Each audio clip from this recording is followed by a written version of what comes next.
everything? Sorry, we're recording this in case anybody wants to watch it later. Again, this is Kim Voge from Southern California. You're gonna have to remind me. I'm so bad. Southern California is still all the same to me. Yeah. But, she's here with EduProtocols, and I'm gonna stop talking, turn it over to her. But we will be monitoring the chat. If you have any questions, this will be available on YouTube later on. And thanks for joining us. All right. Thanks, guys. So my name's Kim Voge, and I am from OCQ. I actually work in Orange County, but I live in Riverside County. I'm right across, I actually am right next to San Bernardino County. So you geographically know, if you've ever heard of the 91 freeway, it is part of my everyday trauma in life. But we're going to get started with some low prep protocols with high yield outcomes. And this is my kind of all about me slide. So yeah, the 91. So if you need to reach me, my email address and my Twitter handle are on here, as well as my website where I post a lot of stuff. I am going to be starting my 28th year in education in the fall, and I just can't believe it has been quite the ride. And it looks like for the fall, I will be teaching. We kept our virtual school this year as an alternate if parents don't want their students to go back into the classroom. And so last year we had 450 students, grades K through 6, and our enrollment dropped significantly because most people want their students, of course, on campus. But depending on the way this mask mandate goes, who knows what's going to happen with our numbers. So our parents are very vocal about their thoughts about masks, as evidenced by our school board meeting last night. So anyway, I'm sure that's kind of the same everywhere.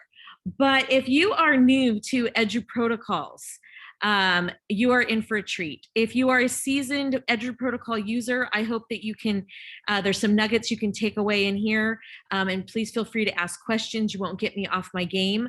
I really want to give you a good idea of what they are and how they work, and kind of like I've been doing this for 27 years fully, right? And the changes I have made to my instruction due to the EduProtocols and the student success are just unimaginable. So EduProtocols are basically lesson frames. So we give the kids a structure, and we're going to insert content as needed. And so when I start talking in EduProtocols to my students, like, hey guys, we're going to cyber sandwich this, the kids know, oh, we're going to cyber sandwich. So we're going to read, we're going to annotate, and then we're going to summarize. And so we started with something really, really fun and no content, and then we move slowly into the content. What's really nice about these EduProtocols also is it's a great way to start up your school year. There's a whole bunch of smart starts. If you own the book, you'll find them in there. If you are on the EduProtocol website, there's templates on there. I've even thrown some templates in here. So you can totally smart start the beginning of your school year and get those routines and practice right into play. These will work with any grade level and any subject area. K2, Ben has done a great job with bringing the EduProtocols down for our littles. I know I'm pretty confident in what I do with EduProtocols from grades like 3 through 12. K2 is not my expertise, but that's why we have Ben here. And any of my other K2 folks, we can get you going too. These will work and help support your students with special needs, your English language learners, and even your GATE students. So the scaffolding is there, plus the ability to take things further. So, oh, great. Is it Moni, I think? She's an ELD coach for 6th through 8th grade. Perfect. These will work wonderfully well. So I started using EduProtocols 3 years ago when I was still a digital learning coach in my district. And I started going out into the classrooms and demonstrating them. And then in fall of 2019, my position was gone from my district, and I was back in the classroom as a 5th grade teacher. And I really had to wrap my head around this because I had been out of the classroom for 7 or 8 years. And it was like all new books. I knew my standards, but the Common Core standards were a little bit new to me. So this was a lot I was taking in. And I finally found some patterns into what I was doing. And so those patterns then translated into my planning for the week. So kids were learning better. My planning time was easier. I was able to give great formative feedback to my students. And so this little chart right here is kind of how I attacked going through my subject areas. So with fifth grade, I was teaching all four core content areas. I did alternate science and social studies. So I did like a unit of science for a month and then a unit of social studies. So I wasn't trying to teach all four subjects at the same time. I don't like that siloed approach anyhow. And I worked really hard to make the EduProtocols work in literacy centers as I got my students understanding the routine. So after a couple weeks of doing, for example, Cyber Sandwich, they don't need me to teach them the strategy anymore. They know what to do in small groups when I say, okay, you're going to Cyber Sandwich this. And we spoke a common language.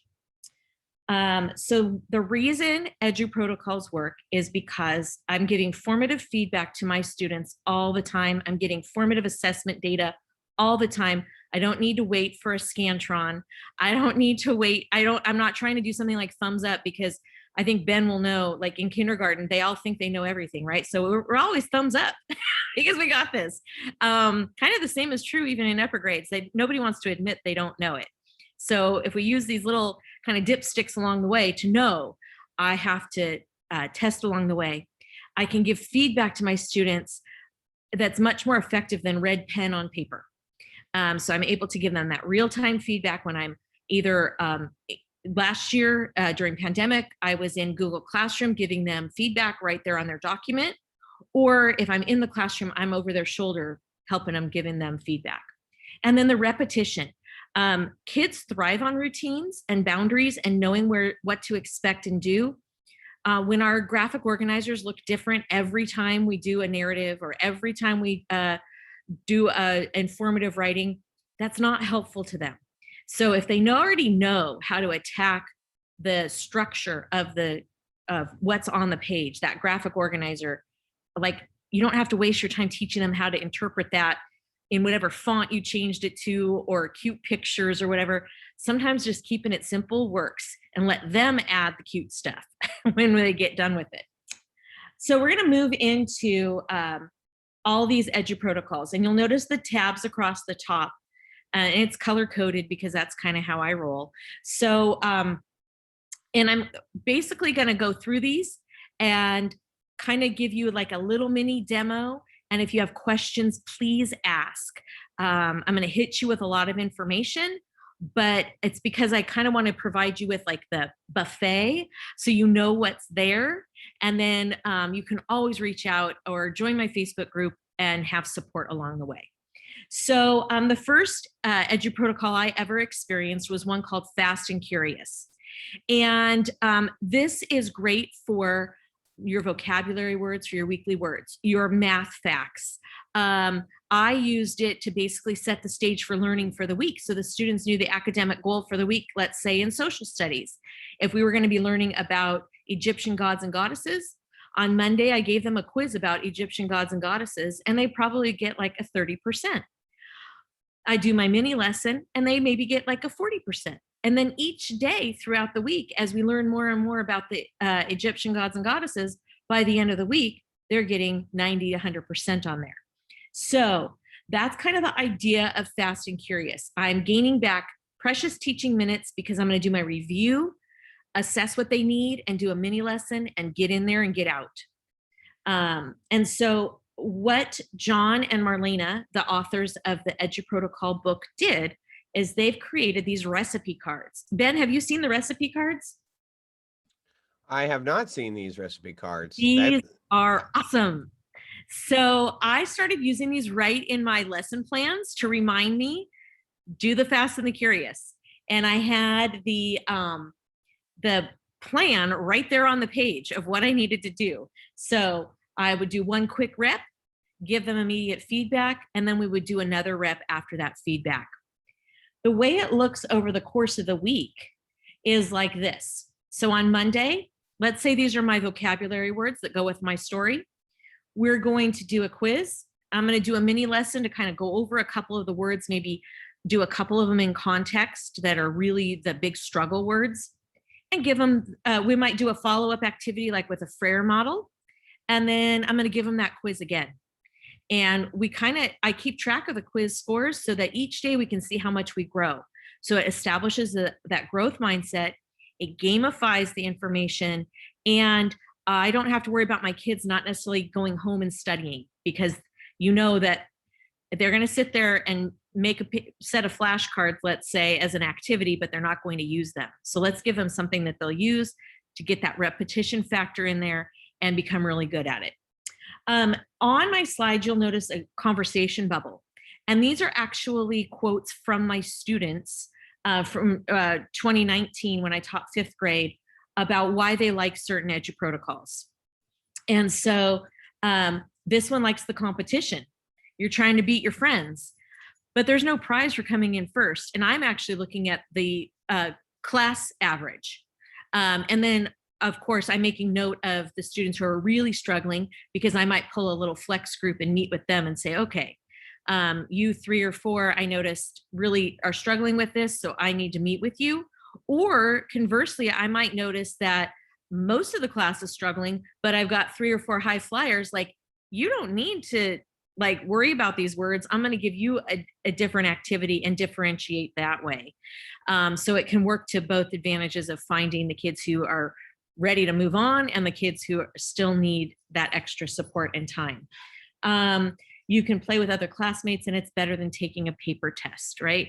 I loved it because it gave me instant feedback right on the screen, and I didn't have to wait and grade. My grading was done for me. So I use quizzes quite often. That's been my go-to. GimKit is a newer one, but I believe they charge now. And there's another one called BlueKit that's really fun. My quizzes is always my go-to because most of the quizzes are already made out there that people have made and shared. So I don't have to do a lot of work on my own. I go through and see if their quiz is accurate and I'm good to go. The BlueKit is coming right along with that though. And there's some different games that the kids like. I'm not a video game player, so that I don't think in video games, but the kids absolutely love the different setups of that. I used Fast and Curious on the first day of school, both years, whether we were virtual or face-to-face, as a get to know Mrs. Voge. So I made up 7 questions about myself, like my favorite color, what pets I have, how many kids I have, the types of things that you would talk about yourself to your students, but I gamified it. And instead of just listening to me talk about myself, I gave them the quizzes, we only did 1 rep because we only did this one day. I wasn't going to test them all week about me. And then I talked about myself through the answers of the quizzes, and then I gave it to them again. And, we had great success, and they really felt like they got to know me that way. So just kind of a fun way. I actually used it for back to school night with the parents as well, about some different things to expect out of 5th grade. So it was and then I made my presentation, my PowerPoint line up to that, so I could go through all those points again. And with one group of parents, I forgot to give the quiz the second time. And they're like, but wait, we didn't get to take the quiz to see if we improved our score. So it was absolutely hilarious. But I made my point for my parents to understand that I'm going to use feedback in class to help me guide my instruction. Plus, we establish a growth mindset, all of those great things that come out of Fast and Curious. Questions you may have about Fast and Curious?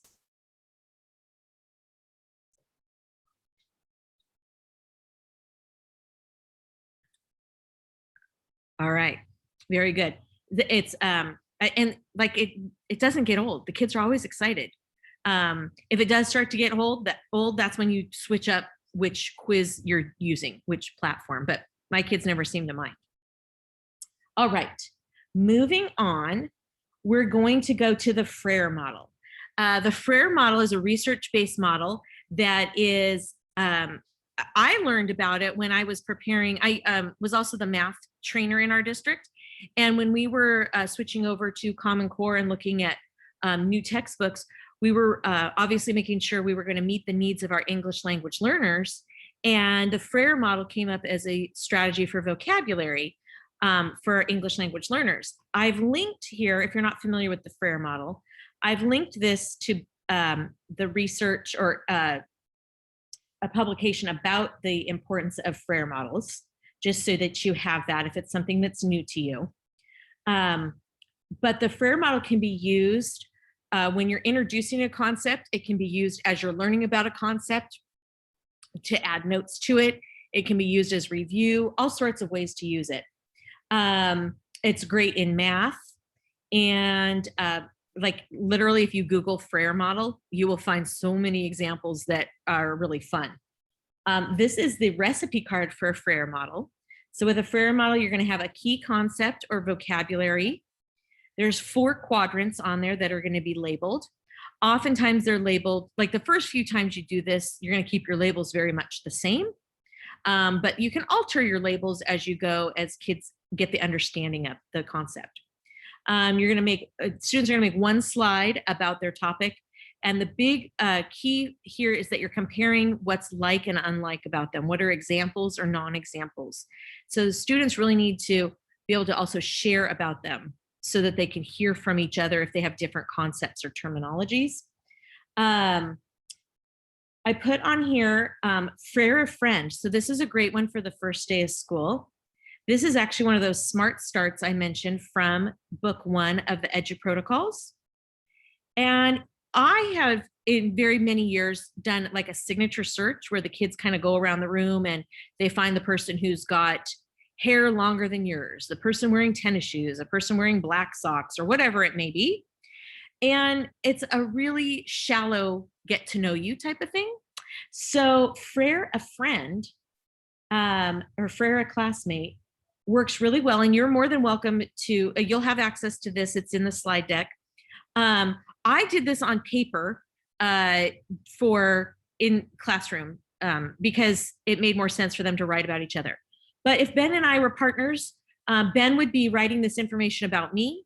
I would be writing this information about Ben.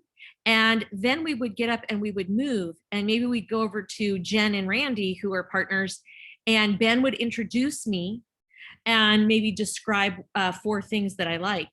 And I would introduce Ben and do the same thing, and our partners would. And so we've now created this little quad that know each other. Then I might ding the bell. In my classroom, I had one of those ring bell, doorbell things, and go meet up with another group. This time you're going to share 4 things they like and 4 things they don't like. So we're getting to know each group. This is something you can use over the course of the first week of school. Our first week of school is only 3 days. Maybe you have a 4-day week, but the kids can go meet and greet in other areas. And I know, Ben, what might be a kinder or first grade modification to Frere Classmate that you would have to do? It's definitely, I would probably not do something quite like this at the beginning of the year. Okay.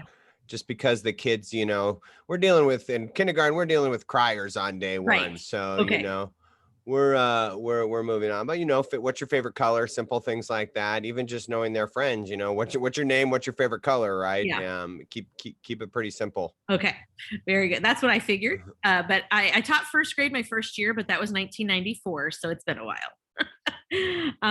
So in here are also some other Frere model resources.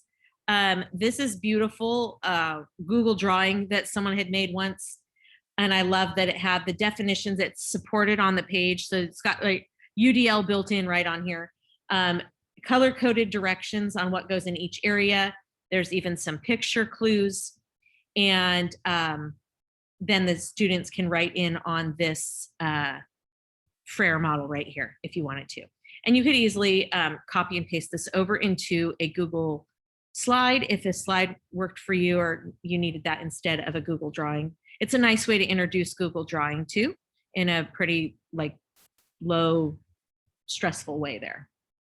And then here's my students' input about Frere models. They really help you learn the word that you are learning to use, and you can use it really well. So I think that that's very telling from kids. I had to teach the 50 states and capitals when I taught 5th grade, so I made one for that. And then an iteration on this is Math Reps by our wonderful Lisa Nowakowski. There's a whole book of math EduProtocols that came out earlier this year by Lisa Nowakowski and Jeremiah Roosh. And this leads to their website, So this whole idea of math reps are kind of like a combination of a Frere and also an 8 parts, which is another EduProtocol, but just really nice way. So you can use this in all sorts of ways. Any questions or anyone want to share a way they've used a Frere model?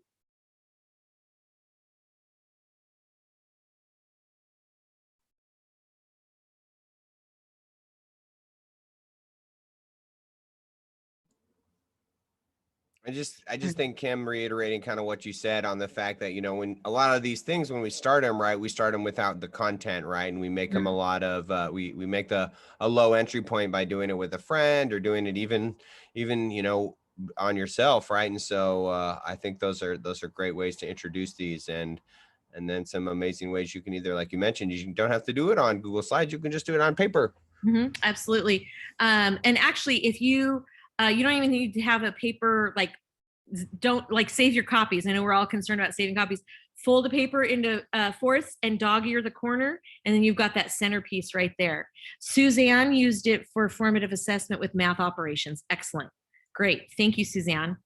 All right. So we're going to move on to the thin slide, which is kind of like the Swiss Army knife of EduProtocols. The thin slide can be used all over the place. It can be used as an entry point to a lesson. It can be used as an exit ticket. It can be used for vocabulary. I've used it as a study guide, the thin slide study guide. So we're going to make learning really efficient, and we're never going to pick a name out of a can for sharing again. We're going to have all the students participate. So with a thin slide, students are given one word or topic, and on one slide, and they have to put in a picture, a word, or a definition, sometimes even a sentence. They have about 3 minutes to do it, and they're going to have about 10 seconds to present. So your kids who hate presenting, it's going to be over really fast. Your kids who want to talk and take over the conversation, it's going to be over really fast. So here is the recipe card for a thin slide. So it's one word or phrase, one image, one slide, and a 3-minute build time. So this is not the time to start, like, the kids go, I need 5 more minutes. I need another this. Nope, you cut them off. You got to train them because they'll get there. But we all know what happens to 5 more minutes. Okay, so but then we're at the end of the period and we haven't done anything. So what's great about the thin slide is that it provides the groundwork for other foundational EduProtocols such as the Great American Race or the Bukakucha. The kids are learning technology skills to be collaborative and how they impact the whole slide deck. So this is a low stakes way to have them make a mistake on the whole slide deck where one kid changes the background on everybody's. It's okay. You're going to click undo, and it was one word, one slide, no harm, no foul. And I mentioned for speaking and listening skills, because we always want our kids speaking and listening. It's quick, so it's limiting and freeing, and everyone's going to answer. So I put in here an example of a thin slide I did for a Magellan DBQ. So we use document-based questions down in 4th and 5th grade. And there's a background essay. And I remember when I was in the classroom before, I would always like chew it up and spit it out like a mama bird, right? Like I'm going to go through this background essay and explain every little sentence in here so that you understand it. Well, whoever's doing the work is doing learning, right? So I stopped that practice and I went through and I made a blank slide with the words in order that they appeared that I needed to make sure the kids understood. Typically, I would have come up with like a picture file, being that good teacher, like, oh, here's the picture resources. No. Let the kids do it. So they have 3 minutes. The kids all have a number for number order in our classroom so they know what slide to go to. So kid number 2 goes to slide number 2. She had the word spices and she knew it was in paragraph 1. So I read the essay once through and through to them. Then they went in. And I told them you could either copy the sentence that's there, provide a sentence that shows meaning, or whatever works for you, because you might be stumbling with your word and that's okay. And then find a picture of your word. Then we read the essay again. And the second time we read it through, as soon as I had all the kids actually stand up, and as soon as their word came up, so Danica went ahead and explained what spices were. And this is where she offset my lecture. So I didn't have to talk to the kids about spices unless they had questions. They understood from her picture and her definition what was happening. And then Irvin wrote about a strait. And he even went in here and found the Strait of Magellan. I didn't tell him to do that. That's the map that he grabbed. So it was a perfect teaching tool for me to point that out. So not only were they helping me with my lecture, they did the work. So it wasn't just me talking at them. And so on throughout the whole background essay. This was the best set of answers I ever got on the comprehension questions at the end. They totally understood it, and I didn't sit up there and have to chew it up for them. So the thin slide is like basically no prep. You're really literally giving them a blank slide. And it can be a great get to know you activity on the first day of school. Favorite frozen treat, a food people should not eat. If you are upper grades and kids are really into their music, your favorite artist. I put that out for my kids once, and for their favorite artist, someone put up like Van Gogh. And that's fine. He's an artist. He's like an artistic artist, not a music artist, but that's cool. It was all in their interpretation. There was no way to get a wrong answer. I like this here. It's cool because you can see other people's slides and see what they wrote. So they like seeing each other's work. So it turns into a big old gallery walk right there on the screen.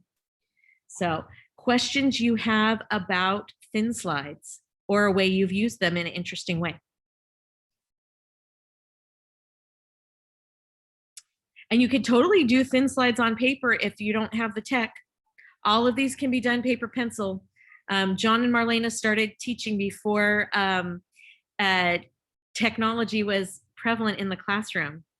Oh, great. Oh, good. I'm so glad. Yay, Moni. All right, moving on. So have you ever had your kids ask to write? I'm going to go out on a limb and say no. So this was a new one on me. When I did the random emoji power paragraph, my kids actually asked to write, and I could not believe it. So typically, I'm going to think that most of you have used or seen the hamburger paragraph. Like the top bun is the topic sentence, then the meat and the lettuce are all the details, and then the bottom bun's the conclusion sentence. So I guarantee you've seen that. Have you ever seen a hamburger paragraph written in real life? Like, does anyone write that way? Nobody even writes that way. But every time I get my Big Mac, I actually write on the bread and on the meat, yeah. Kim. But I mean, like in real life, in real books, there's no paragraphs written like that. Authors don't write like that. But this is the kind of like crappy thing we do to kids, and we keep wondering why we get crappy writing. So the whole idea in writing is that we need to pursue an idea. And so let's give our kids something to write about. If you do daily journal topics in your classroom, some kids don't have the background knowledge for those. They don't have the experiences, depending, especially the age of your kids or where they've been. But most kids know emojis pretty well, or and picture writing is so much more fun. Very common where I live, people will have a Disneyland prompt because of our proximity to Disneyland. But there's a lot of kids who've never been to Disneyland. So how could they ever even write about that? So maybe often on Monday mornings, it'll be, tell me about your weekend. Maybe they didn't do anything. Maybe they really were looking forward to school because school is the bright spot in their life. And the weekend was not a fun thing to write about. So instead of having them tap from their own interests and things that have maybe did or didn't happen for them, let's use some emojis. So for the random emoji power paragraph, you're going to use the random generator. There are multiple random generators out there. This one by Ian Bird. Ian Bird is big in the GATE community. If you ever have gone to a gifted and talented conference, you may have heard of Ian Bird. And he's removed all the alcohol, tobacco, and firearms, which is really nice. And as I press and then, I just keep getting more emojis. And I can keep pressing till my heart's content right here. Well, what I do in my classroom, and you can do this paper pencil, and you can do this on a much smaller scale to introduce this to younger students. But I open up an application called Socrative. It's free, and it gives students a space to write a short answer. And what it does that's nice for me is it puts it all in a spreadsheet for me to see in one document. I can see all of their writing. I can also send their paragraphs back out to each other for them to read each other's work and vote. And I give it able to give immediate feedback. So they open up Socrative, I open up the random emoji, and so on my screen, you'll see it's the grandma emoji. Now, they can interpret this however they want. This could be, I think of this as being a grandma. Could this be the lady taking their tickets at the movie theater? Sure, it can be whatever they want it to be. This is the creative part in here. So they write a sentence. I went over to my grandma's house to spend the weekend. And then the next emoji is a hamburger. So now I need to connect these two ideas and still pursue that idea. So I have a hamburger. And so my first sentence was about going over to my grandma's house for the weekend. I got hungry for dinner and grandma made me the best pan-fried hamburger, seasoned her special way. And then we called up a taxi because grandma decided that we were gonna go shopping and get an ice cream. And then when we got to the ice cream shop, I picked out something that was really, really tart, and it made me squish up my face and stick my tongue out. And then when we got back home, we found the cat was really mad at us because we had left the cat at home. So the paragraph's totally random, but I connected my ideas, and I was practicing writing complete sentences with capital letters and punctuation, and that's all what I'm going to see on that Socrative when I pull open the kids' paragraphs.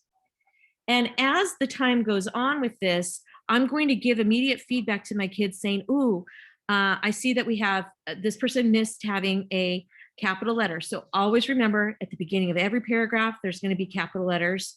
There's going to be periods at the end, etc. And then as we get to writing, maybe I've been focusing on adjectives. Okay, boys and girls, today in our random emoji power paragraph, I need you to make sure you have an adjective for every noun that you put in there, and so on. And so we keep doing that as a routine, and I give them that immediate feedback.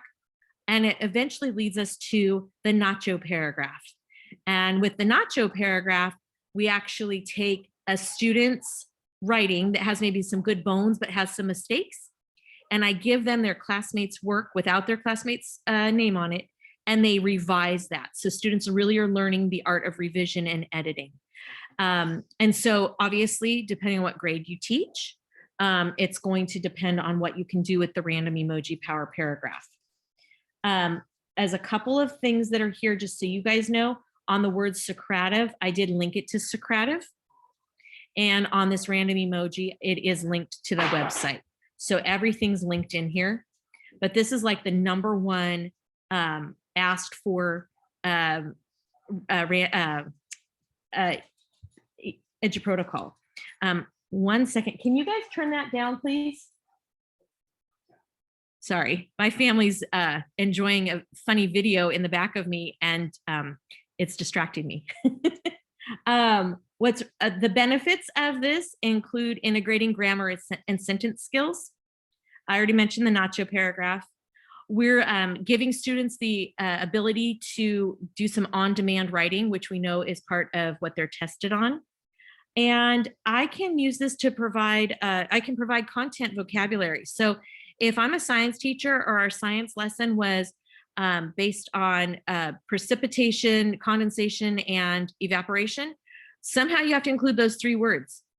And so I can totally put a twist in there to make it work for other subject areas. And you can also not have it be as random. You don't have to use the random emoji generator. Could you set up your own emojis in a slide deck and add one to each slide and then just advance the slides? Absolutely. Some people, that's just too scary.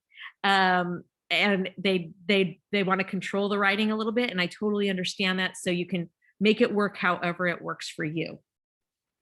Are there any questions or ahas with the random emoji?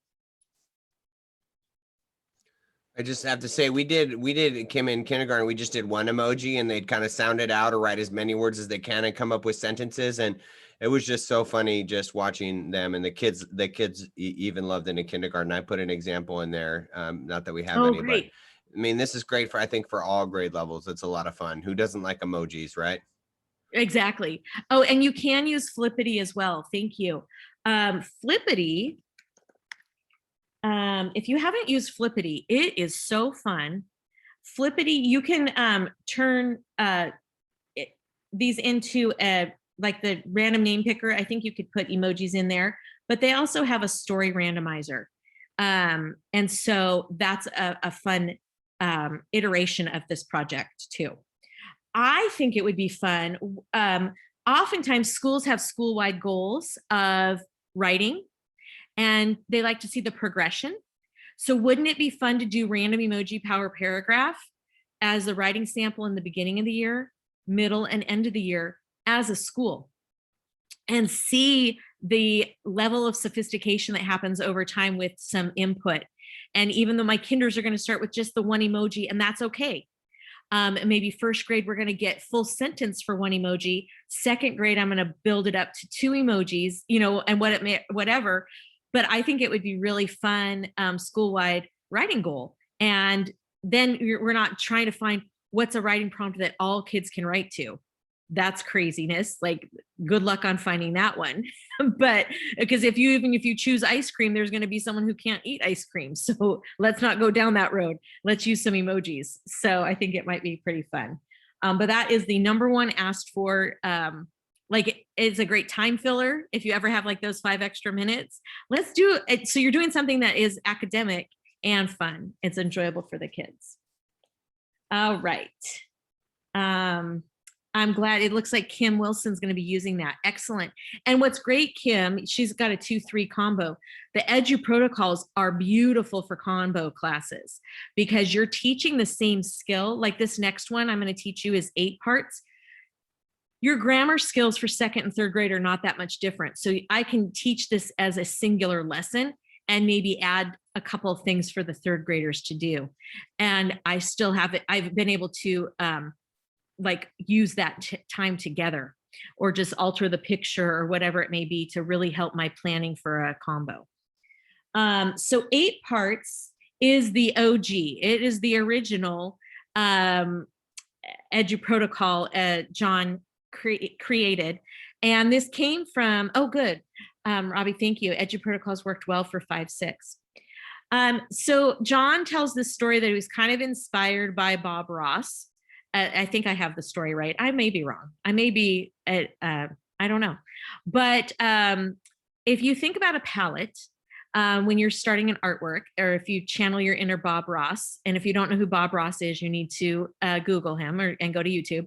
He was an artist that painted happy little trees, and he made little, you know, if he made an accident, he just added another tree or a cloud or something in the sky. But on his palette, if you think of a palette of words in this case, I'm going to have all of my parts of speech for teaching the parts of speech, but I'm not going to just teach nouns one week, verbs the next week, and spend 8 weeks on grammar skills that no one's going to remember, because in all of my adult life, aside from being a teacher, I have never had to underline a noun once and a verb twice, which is commonly how we teach nouns and verbs, right? When we're looking at sentences. And I went to Catholic school. I did the whole sentence diagramming and everything. But I'm going to teach all 8 parts of speech at once. Or, you know, if I have 2nd or 3rd grade, maybe I'm only going to teach 4 parts of speech to begin with, and then I'm going to add on. And we're not going to teach it in isolation. I'm going to give my kids a fun picture. I'm going to ask them to talk about what they see in the picture, and then I'm going to have them write. And so you do have to do a fair amount of scaffolding here at the beginning of the year, but then the kids really get it and they know it well. So this is the 8 parts of speech. So I'm going to teach all 8 parts of speech. Again, you can bring it down to 4, or you can bring it down to 2, whatever you need. You're going to write a paragraph or a sentence. Make the subject a fun picture or meme or GIF, and you're going to do this 3 to 4 times a week, giving them feedback. So here's what it looks like. I have the grammar or the template right on here.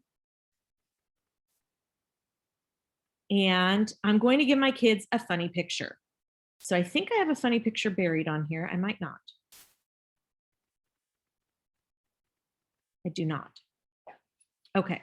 So the idea is I'm going to give them a funny picture, and I have a whole funny picture file here for you.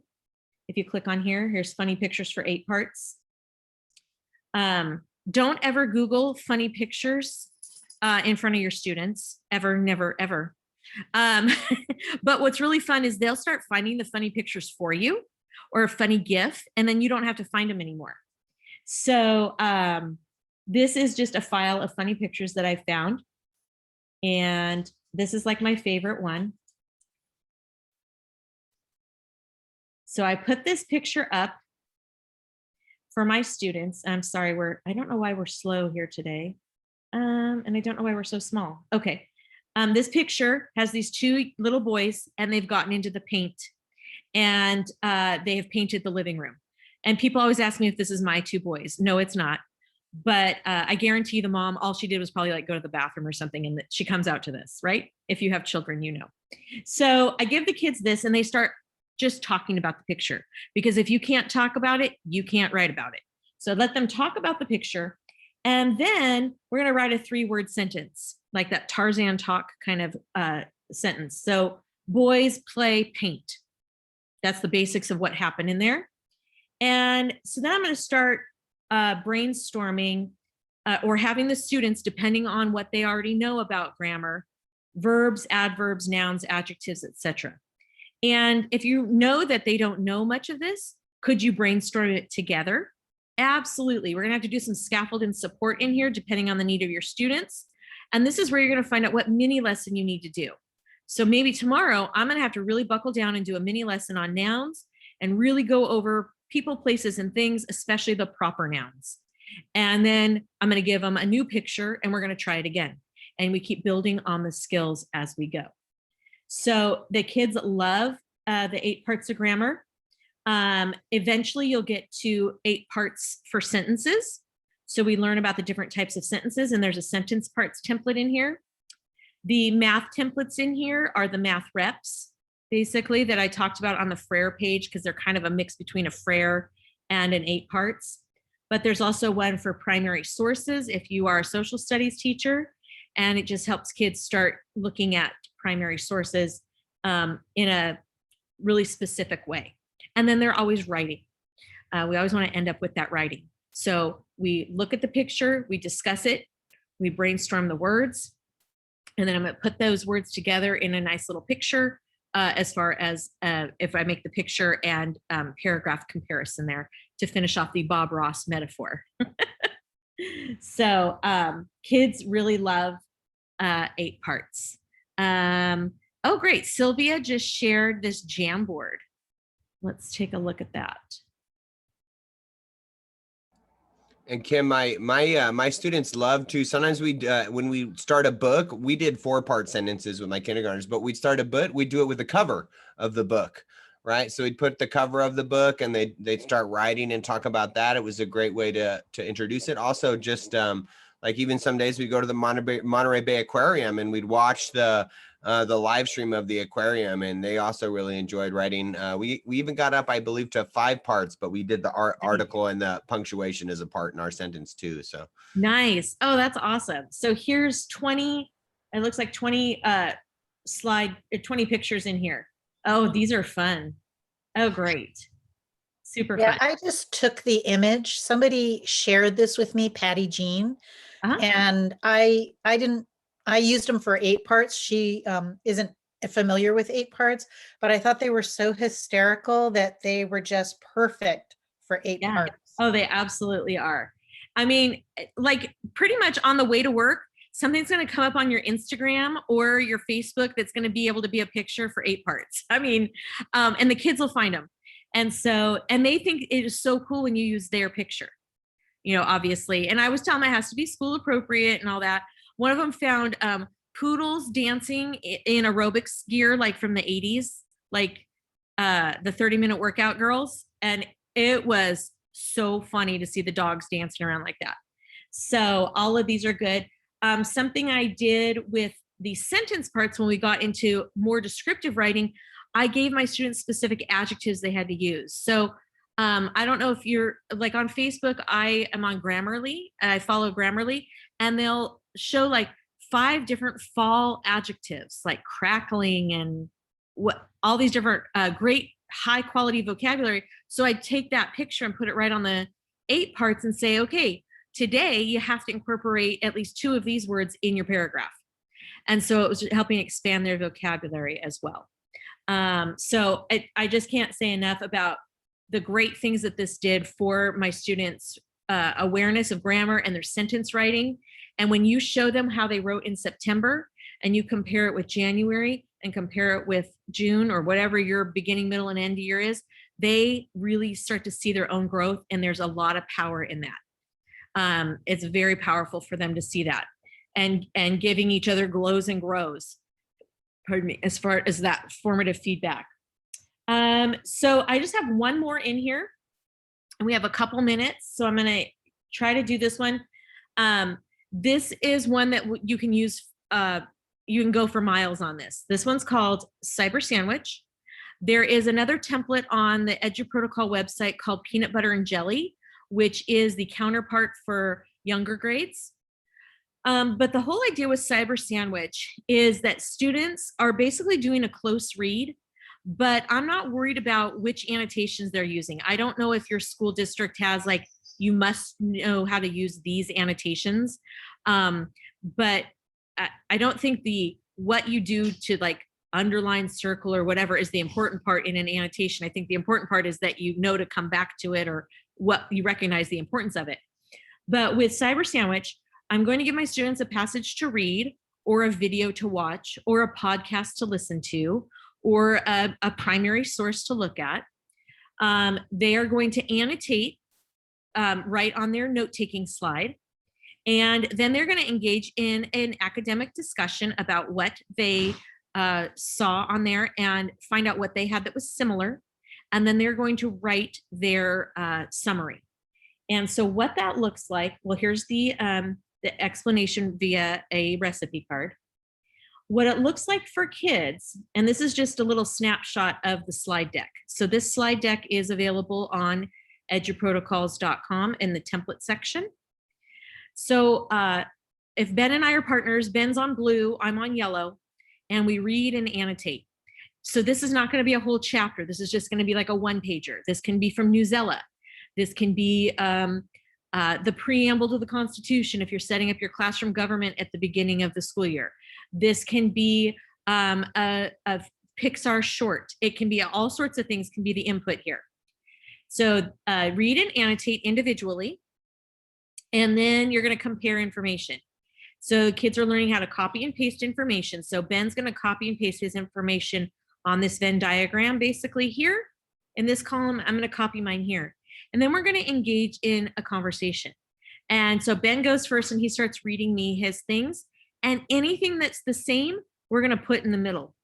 Anything that's not the same, we're going to leave on the outside edge. It doesn't mean it's wrong. It can be additional things I put in my paragraph. And then I'm going to summarize it. And I like to give my students, many of you have heard of identify it or name it, and then verb it and follow it or finish it. So something like identify it, like in the poem by Edgar Allan Poe, comma, the author describes the story of the Telltale Heart, whatever it may be. If it's an informational piece, in the article about candy, comma, the author demonstrates how sugar is refined. And you give your kids those words to help them with those strong verbs. So that's just a way to, one strategy for writing that paragraph. But I really liked what the kids say about this. I like Cyber Sandwich because it helps you get information in a fun way while being social with your partner. So the kids are engaged in that academic discourse, which is so important, and they're on task, right? And then they're going to write individually about their write their paragraph right here. So they're not comparing two different pieces of information. They can later on, but when you're first doing this, they're just comparing the information they get from the same article. That's an important nuance here.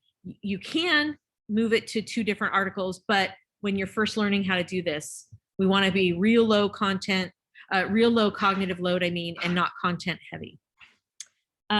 So questions you might have. I know I gave you like, I think 5 or 6 EduProtocols in record speed, but you've kind of got to know the buffet.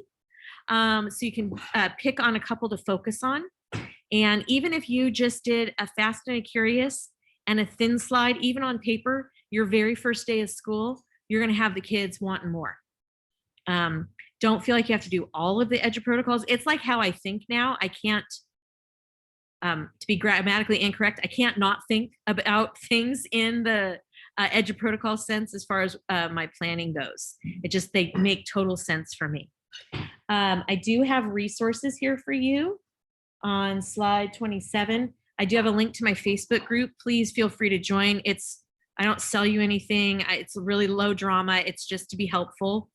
And then I have aligned the EduProtocols to the anchor standards for California. So if you have a principal wondering, like, do these really mean you're teaching the standards? Everyone in admin likes a chart. So the chart's here for you, and EduProtocol templates and the website, all sorts of fun stuff here. So thank you so much for your time. I know I gave you a lot, and I hope I didn't give you a headache, but I just want you to know the fun that you can have with your kids. So any questions? Kim, I think just adding in, right, for anybody, like you said, your Facebook group is a great resource for everybody. And I posted that in there if you didn't see it. Yeah. The EduProtocols website, there's tons of stuff. Twitter, there's tons of stuff, right? And I think for any grade level, there's some great things that you can do, whether it's kindergarten or even in 12th grade. And so we just really appreciate, because, you know, obviously this was a free event for all you, and Kim graciously donated her time for us. And so we just really appreciate you, Kim. And if you don't follow Kim on Twitter, or if you're not a part of her Facebook group, that she's always willing to share and take time. So just email me if you need anything. I'll help get you going. We just finished, we're finishing up a whole month of free PD. So the calendar is on my Facebook page, the groups page. So you can go back and watch the resources and stuff. So we've hopefully got you covered. All right. And again, this, for those of you, if you missed anything, this will be available on YouTube afterwards, because Kim is just so awesome. We want to put her everywhere. There's the calendar. I just dropped it in there for EduProtocols. So again, lots of great nuggets. Awesome. And thanks, guys. Yeah, thanks for being here, Kim. Thanks for everybody for coming. Tomorrow we have Celia Garcia Salinas, and she's doing SEL in the classroom. And then Friday we have Director's Cut, which hopefully will help you get started for the Monterey Bay Q Film Festival. That will the 5th annual Monterey Bay Film Festival, which will be this next spring, 2022. Thanks, guys. You have a good one. I hope I could see you in real life someday. Thanks, Kim. Bye. Bye-bye. All right, we're going to end the recording here. And thanks again, everybody, for joining.